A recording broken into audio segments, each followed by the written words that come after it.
ಧ್ರುವನಾರಾಯಣ್.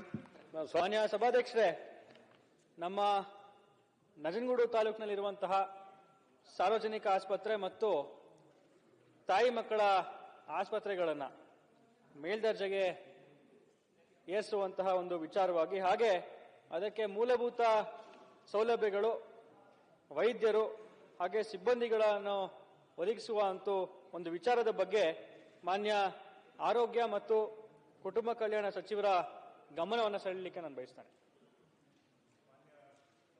ಸಭಾಧ್ಯಕ್ಷರೇ, ತಮ್ಮ ಮುಖಾಂತರ ನಾನು ಸದಸ್ಯರನ್ನ ಕೇಳೋದು, ಉತ್ತರ ಇನ್ನೂ ಲಿಖಿತವಾಗಿ ಬಂದಿಲ್ಲ. ಅದು ಅವರು ಸದಸ್ಯರು ಬಯಸಿದ್ರೆ ನಾಳೆಗೆ ಹಾಕೊಳ್ಬಹುದು. ಇಲ್ಲ ವಿಷಯ ಏನು ಅಂತ ಅವರು ಹೇಳ್ಬೇಕು ಅನ್ನೋದು ಅಭಿಪ್ರಾಯ ಆಗಿದ್ರೆ ಹೇಳಿದ್ರೆ ಅದಕ್ಕೆ ಸಾಧ್ಯ ಆದಷ್ಟು ಮಟ್ಟಿಗೆ ಉತ್ತರ ಕೊಡ್ತೇವೆ. ಇಲ್ಲ ಅಂದ್ರೆ ಮಂತ್ರಿಗಳ ಗಮನಕ್ಕೂ ತರ್ತೇವೆ. ಅದು ಸದಸ್ಯರ choice. It is his right and privilege. If he wants to make a mention, we will respect his wish. If he wants it postponed, I will also request it to be postponed.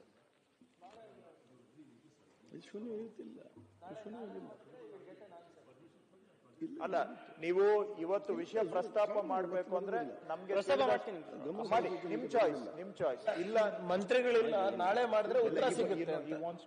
ಇಲ್ಲ ನೀವು ಹೇಳಿಕೆ ಮಾಡಬೇಕು ಅಂದ್ರೆ ಹೇಳಿ, ನಾವು note ಮಾಡಿಕೊಂಡು ಮಂತ್ರಿಗಳ ಗಮನಕ್ಕೆ ತರ್ತೇವೆ. I speak now. ಮಾನ್ಯ ಸಭಾಧ್ಯಕ್ಷರೇ, ನಮ್ಮ ನಂಜನಗೂಡು ತಾಲೂಕಿನಲ್ಲಿರುವಂತಹ ಸಾರ್ವಜನಿಕ ಮತ್ತೆ ತಾಯಿ ಮಕ್ಕಳ ಆಸ್ಪತ್ರೆ, ಇಲ್ಲಿ ಸುಮಾರು 2.5 ಲಕ್ಷಕ್ಕೂ ಅಧಿಕ ಪೇಷಂಟ್ಸ್ ಇಲ್ಲಿ ಟ್ರೀಟ್ಮೆಂಟ್ ಅನ್ನ ಆವರೇಜ್ ಪಡೆಯುವಂತ ಒಂದು ವ್ಯವಸ್ಥೆ ನಿರ್ಮಾಣ ಆಗಿದೆ. ಅತಿ ಹೆಚ್ಚು ಪೇಷಂಟ್ಸ್ ಮೈಸೂರಿನಲ್ಲಿರುವಂತಹ ಆಸ್ಪತ್ರೆಗಳು ಬಿಟ್ಟರೆ ನಮ್ಮ ತಾಲೂಕಿನಲ್ಲಿರುವಂತಹ ಆಸ್ಪತ್ರೆಗಳೇ ಅತಿ ಹೆಚ್ಚು ಪೇಷಂಟ್ಸ್ ನ ಟ್ರೀಟ್ಮೆಂಟ್ ಅನ್ನ ನೀಡ್ತಿರುವಂತಹ ಒಂದು ವ್ಯವಸ್ಥೆ. ಅದರಲ್ಲೂ ವಿಶೇಷವಾಗಿ ಇವತ್ತಿನ ದಿವಸ ನಮ್ಮ ತಾಯಿ ಮಕ್ಕಳ ಆಸ್ಪತ್ರೆ, ಇಲ್ಲಿ ನಮಗೆ ವೈದ್ಯರ ಕೊರತೆ ಇರೋಂಥದ್ದು, ಅದರಲ್ಲೂ ವಿಶೇಷವಾಗಿ ಗೈನಕಾಲಜಿಸ್ಟ್ ಕೊರತೆ ಸಾಕಷ್ಟು ಇರೋಂಥದ್ದು.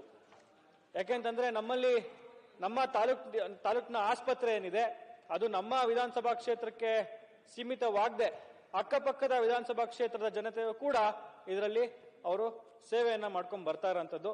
ಆದ್ರಿಂದ ನಮಗೆ ನಮ್ಮ ತಾಲೂಕಿನಲ್ಲಿರುವಂತಹ ತಾಯಿ ಮಕ್ಕಳ ಆಸ್ಪತ್ರೆ ಹಾಗೆ ಸಾರ್ವಜನಿಕರ ಆಸ್ಪತ್ರೆ ಏನಿದೆ ಇವೆರಡನ್ನು ಕೂಡ ಮೇಲ್ದರ್ಜೆಗೆ ಏರಿಸಿ ನಮಗೆ ಅದಕ್ಕೆ ಮೂಲಭೂತ ಸೌಕರ್ಯಗಳು ಹಾಗೆ ವೈದ್ಯರನ್ನ ನಮಗೆ ಪೂರೈಸಿದ್ದಾದಲ್ಲಿ ನಮಗೆ ಉತ್ತಮವಾದಂತಹ ಸೇವೆನ ಅಲ್ಲಿ ಮಾಡಲಿಕ್ಕೆ ಸಾಧ್ಯ ಆಗ್ತಿದೆ. ಅದೇ ರೀತಿ ನಮ್ಮ ಜಿಲ್ಲೆ ಮುಖ್ಯಮಂತ್ರಿಗಳ ಜಿಲ್ಲೆ ಆಗಿರೋದು ಕೂಡ ಒಂದು ವಿಶೇಷ. ಆದ್ರಿಂದ ನಮಗೆ ಅತಿ ಶೀಘ್ರವಾಗಿ ಈ ಒಂದು ವ್ಯವಸ್ಥೆನ ನಮಗೆ ಕಲ್ಪಿಸಿದಲ್ಲಿ ನಮಗೆ ಉತ್ತಮವಾದಂತಹ ಸೇವೆಯನ್ನ ಮಾಡಲಿಕ್ಕೆ ಒಂದು ಅವಕಾಶ ಆಗ್ತಿದೆ. ಆದ್ರಿಂದ ತಮ್ಮ ಮೂಲಕ ಮಾನ್ಯ ಸಚಿವರಿಗೆ ನಾನು ಒಂದು ಮನವಿಯನ್ನ ಮಾಡಲಿಕ್ಕೆ ಇಚ್ಛೆನ ಪಡ್ತೇನೆ. ಆದಷ್ಟು ಬೇಗ ನಮಗೆ ತಾಯಿ ಮತ್ತು ಮಕ್ಕಳ ಆಸ್ಪತ್ರೆ ಹಾಗೆ ನಮ್ಮ ಸಾರ್ವಜನಿಕ ಆಸ್ಪತ್ರೆಯನ್ನ ಮೇಲ್ದರ್ಜೆಗೆ ಏರಿಸಿ ನಮಗೆ ಒಂದು ಸೇವೆಯನ್ನ ಮಾಡ್ಲಿಕ್ಕೆ ಒಂದು ಅವಕಾಶವನ್ನ ಮಾಡಿಕೊಟ್ಟು ಕಲ್ಪಿಸಿಕೊಡ್ಲಿ ಅಂತ ಅವರಲ್ಲಿ ನಾನು ವಿನಂತಿಯನ್ನ ಮಾಡ್ತೇನೆ. ಮಾನ್ಯ ಸಭಾಧ್ಯಕ್ಷ. ಮಾನ್ಯ ಅಧ್ಯಕ್ಷರೇ, ಮಾನ್ಯ ಸದಸ್ಯರು ಸಿಬ್ಬಂದಿ ಕೊರತೆ ಬಗ್ಗೆ ಮಾತನಾಡಿದ್ದಾರೆ ಹಾಗೂ ಆಸ್ಪತ್ರೆಯನ್ನ ಮೇಲ್ದರ್ಜೆಗೆ ಏರಿಸಬೇಕು ಅನ್ನುವಂತಹ ವಿಷಯವನ್ನು ಕೂಡ ಪ್ರಸ್ತಾಪ ಮಾಡಿದ್ದಾರೆ. ಸಿಬ್ಬಂದಿ ಬಗ್ಗೆ ಹೇಳೋದಾದ್ರೆ, ಮಾನ್ಯ ಸಭಾಧ್ಯಕ್ಷರೇ, ತಾವು ಇಲಾಖೆಯಲ್ಲಿ ಸಚಿವರಾಗಿ ಕೆಲಸ ಮಾಡಿದ್ದೀರಿ. 120 ತಜ್ಞ ವೈದ್ಯರ ಹುದ್ದೆ ಖಾಲಿ ಇದೆ ರಾಜ್ಯದಲ್ಲಿ, ಹಾಗೂ 100 ಸಾಮಾನ್ಯ ಕರ್ತವ್ಯ ವೈದ್ಯಾಧಿಕಾರಿಗಳ ಹುದ್ದೆ ಖಾಲಿ ಇದೆ. ಇವುಗಳನ್ನ ರಿಕ್ರೂಟ್ಮೆಂಟ್ ಮಾಡಲಿಕ್ಕೆ ಈಗ ಕ್ರಮವನ್ನ ಕೈಗೊಳ್ತಾ ಇದ್ದೇವೆ. ತಮಗೆ ಗೊತ್ತಿದೆ, ರಿಕ್ರೂಟ್ಮೆಂಟ್ ಪ್ರಾಸೆಸ್ಸು ಸಾಕಷ್ಟು ಸಮಯ ತೆಗೆದುಕೊಳ್ಳುವಂತಹದ್ದು.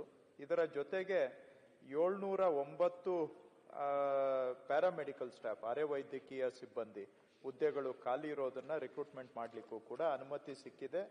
ಆದ್ರೆ ಏನಾಯ್ತು, ಇವೆಲ್ಲ ರಿಕ್ರೂಟ್ಮೆಂಟ್ ಬೇಗ ಮಾಡಬೇಕು ಅಂತ ಸರ್ಕಾರದಲ್ಲಿ ಒಂದು ಕಡೆ ಇಚ್ಛೆ ಇದ್ರೂ ಕೂಡ ಹೊರಗಡೆ ಈ ನೇಮಕಾತಿ ಆಗುವಂತ ಸಂದರ್ಭದಲ್ಲಿ ಕೋವಿಡ್ ಕಾರಣದಿಂದ ಒಂದು ಬಾರಿಗೆ ವಯೋಮಿತಿಯನ್ನ 3 ವರ್ಷಗಳಿಗೆ ಸಡಿಲಿಸಿ ಅರ್ಜಿ ಹಾಕ್ಲಿಕ್ಕೆ ಅವಕಾಶ ಕೊಡಬೇಕು ಅಂತ ಹೋರಾಟ ಮಾಡಿದಂತ ಸಂದರ್ಭದಲ್ಲಿ ಮಾನವೀಯತೆ ದೃಷ್ಟಿಯಿಂದ 3 ವರ್ಷ ಗರಿಷ್ಠ ವಯೋಮಿತಿಯನ್ನ ನಾವು ಸಡಿಲಿಸಿದ್ದೇವೆ, ಒಂದು ಬಾರಿ ಅವಕಾಶ ಅಂತ.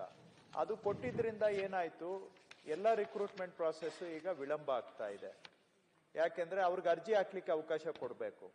ಹಿಂದೆ ಅವಕಾಶ ಇರಲಿಲ್ಲ. ಸೊ ಅವ್ರಿಗೆ ಅರ್ಜಿ ಹಾಕ್ಲಿಕ್ಕೆ ಅವಕಾಶ ಕೊಟ್ಟು ಆಮೇಲೆ ಮತ್ತೆ ಹೊಸ ಎಕ್ಸಾಮ್ ಡೇಟ್ ಅನ್ನ ಫಿಕ್ಸ್ ಮಾಡಿ ಮಾಡಬೇಕಾಗುತ್ತೆ. ಇದರಿಂದ ಪ್ರತಿಯೊಂದು ರಿಕ್ರೂಟ್ಮೆಂಟು ಕೂಡ ಒಂದು 6-8 ತಿಂಗಳ ಅವಧಿಗೆ ತಡ ಆಗ್ತಾ ಇದೆ. 6-8 ತಿಂಗಳೇ ಇದರಿಂದ ಒಂದು ಡಿಸಿಷನ್ ಇಂದ ಎಲ್ಲ ರಿಕ್ರೂಟ್ಮೆಂಟ್, ಈವನ್ ಗವರ್ಮೆಂಟ್ ಅಪ್ರೂವಲ್ ಆಗಿದ್ದ ರಿಕ್ರೂಟ್ಮೆಂಟ್ಸು ಕೂಡ ಇವತ್ತು 6-8 ತಿಂಗಳ ಅವಧಿಗೆ ತಡ ಆಗ್ತಾ ಇದೆ. ಸೊ ಇದರಲ್ಲಿ ಅದು ಕೂಡ ಸ್ವಲ್ಪ ತಡ ಆಗ್ತಾ ಇದೆ.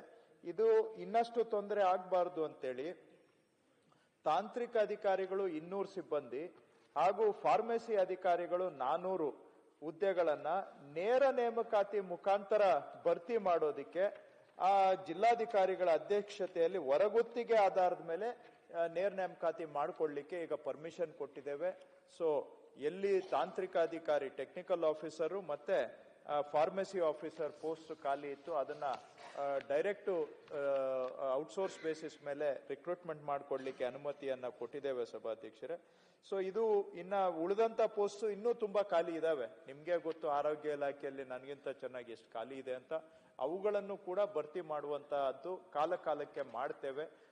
ಇನ್ನ ಉಳಿದಾಗೆ ಅವರು ಅಪ್ಗ್ರೇಡೇಷನ್ ಬಗ್ಗೆ ಮಾತಾಡಿದ್ದಾರೆ. ಅದು ಕೂಡ ನಿಮ್ಗೆ ಚೆನ್ನಾಗಿ ಗೊತ್ತಿದೆ. ಅದನ್ನ ಅಪ್ಗ್ರೇಡೇಷನ್ ಮಾಡಬೇಕಾದ್ರೆ NHM ಅಲ್ಲಿ ನ್ಯಾಷನಲ್ ಲೆವೆಲ್ನ ಫಾರ್ಮುಲಾನ ಪ್ರಿಸ್ಕ್ರೈಬ್ ಮಾಡಿದ್ದಾರೆ. ಎಷ್ಟು ಪೇಷಂಟ್ ಇರಬೇಕು, ಎಷ್ಟು ಕಿಲೋಮೀಟರ್ ರೇಡಿಯಸ್ ಇರಬೇಕು, ಇವೆಲ್ಲ ಸಂಗತಿಗಳು ಕೂಡ ನ್ಯಾಷನಲ್ ಹೆಲ್ತ್ ಮಿಷನ್ ಅಲ್ಲೇ ಪ್ರಿಸ್ಕ್ರೈಬ್ ಆಗಿದೆ. ಅವುಗಳನ್ನು ಅನುಸರಣೆ ಮಾಡಿ ನಾವು ಮಾಡಬೇಕಾಗುತ್ತೆ. ಆ ಹಿನ್ನೆಲೆಯಲ್ಲಿ ಇವರ ಆಸ್ಪತ್ರೆನೂ ಕೂಡ ಎಲಿಜಿಬಿಲಿಟಿ ಬರುತ್ತಾ ಅನ್ನುವಂಥದ್ದನ್ನ ಸರ್ಕಾರ ಪರಿಗಣಿಸಿ ಅದನ್ನ ಅಪ್ಗ್ರೇಡೇಷನ್ಗೆ ಎಲಿಜಿಬಲ್ ಇದ್ರೆ ಅಂತ ಕೆಲಸವನ್ನ ಸರ್ಕಾರ ಮಾಡುತ್ತೆ ಆಸ್ ಪರ್ NHM ಗೈಡ್ಲೈನ್ಸ್. ಮತ್ತು ಇದು ನಾನು ಆಗ್ಲೇ KGF ವಿಷಯಕ್ಕೆ ಮಾತಾಡ್ತಾ ಹೇಳಿದೆ, ಒಂದು ಸರ್ವೆ ಮಾಡ್ತಾ ಇದ್ದೇವೆ. ಎಲ್ಲಿ ಸರ್ಕಾರಿ ಆಸ್ಪತ್ರೆಗಳಿಗೆ ಹೆಚ್ಚಿನ ಜನ ಬರ್ತಾ ಇದ್ದಾರೆ, ಯಾವ ಪಟ್ಟಣದಲ್ಲಿ, ಯಾವ ನಗರದಲ್ಲಿ ಅಂತ. ಅದರ ಸರ್ವೆ ಆಧಾರದ ಮೇಲೆ ಮುಂದಿನ ಅಪ್ಗ್ರೇಡೇಷನ್ ತೀರ್ಮಾನಗಳು ಕೂಡ ಆಗ್ತವೆ. ಸೊ ಅವೆಲ್ಲವನ್ನು ಪರಿಗಣಿಸಿ ಅದರ ಹಿನ್ನೆಲೆಯಲ್ಲಿ NHM ಪ್ಲಸ್ ಈ ಹಾಲಿ ಉಪಯೋಗ ಆಗ್ತಾ ಇರ್ತಕ್ಕಂಥ ಸಂಖ್ಯೆ ಇವುಗಳನ್ನ ಆಧಾರವಾಗಿ ಇಟ್ಕೊಂಡು ಅದರ ಮೇಲೆ ಅಪ್ಗ್ರೇಡೇಷನ್ ತೀರ್ಮಾನ ಮಾಡ್ತೇವೆ. ರಿಕ್ರೂಟ್ಮೆಂಟ್ ಮಾಡಿ ಆದಷ್ಟು ಹುದ್ದೆಗಳನ್ನ ಭರ್ತಿ ಮಾಡ್ತಕ್ಕಂಥದ್ದು ಮತ್ತು ಎರಡನೇದು ಔಟ್ಸೋರ್ಸ್ ಮುಖಾಂತರ ಭರ್ತಿ ಮಾಡ್ತಕ್ಕಂಥ ಕೆಲಸ ಮಾಡ್ತೇವೆ.